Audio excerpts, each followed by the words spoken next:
Welcome to this segment of Ask Lisa. We have a couple questions from viewers today. As you'll recall, Ask Lisa is your opportunity to ask me questions. Send me an ask by Facebook, Twitter, email, fax, letter. Letter's a little bit too slow, but this is your chance to ask me a question. The first question that I've got here today, this is an email from Lori in North Pole. And she says, Lisa, isn't there some way to separate the smaller credit unions and businesses from Wall Street? Why should we have to continue to bear the cost of these big companies who've gotten themselves into trouble? Well, Lori, this was the whole effort that was underway when we embarked on financial regulatory reform to make sure that those who had caused the failures in Wall Street, really that collapse, that there were consequences, that there were penalties for those that brought about the downfall.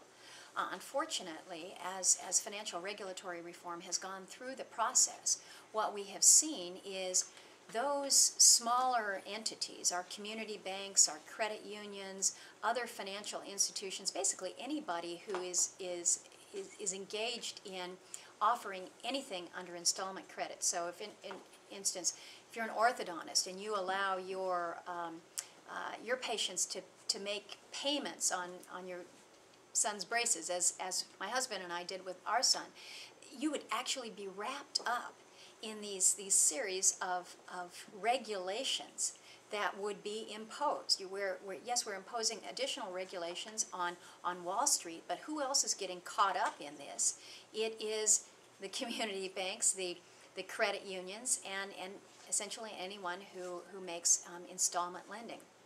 This is something that I think we need to be able to separate out. We don't need to be punishing those who had nothing to do with the downfall of Wall Street and just the failures that we saw. We need to work to make sure that we do not bail out these institutions that have engaged in risky behavior. We're in the process now of working through the conference on financial regulatory reform.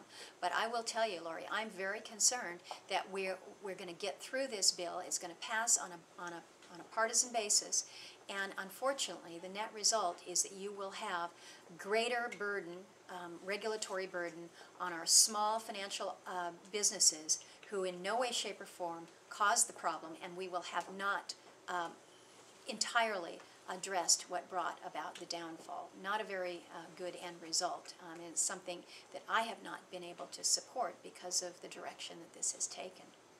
Got one more here on the email, and this is from Tom in Anchorage, and he says, what is the point of your wanting to disable the EPA's governance of greenhouse emissions? Do you believe that greenhouse gases do not pose a threat to the planet? Well, what Tom is talking about was my effort last week to push back on EPA as it relates to regulation of greenhouse gas emissions. When we're talking about enacting a climate policy in this country, we need to make sure that it's those elected members of the Senate, of the House, who are actually building and creating, directing that policy. It is not up, it should not be up to the nameless, faceless, unelected bureaucrats to develop the policy as to how we reduce our emissions in this country. And that's exactly the direction that EPA is going. They are moving ahead to regulate greenhouse gases, and they're putting that in play as we speak. I don't think that they should be setting the policy, and that was why I pushed back with the resolution of disapproval last week.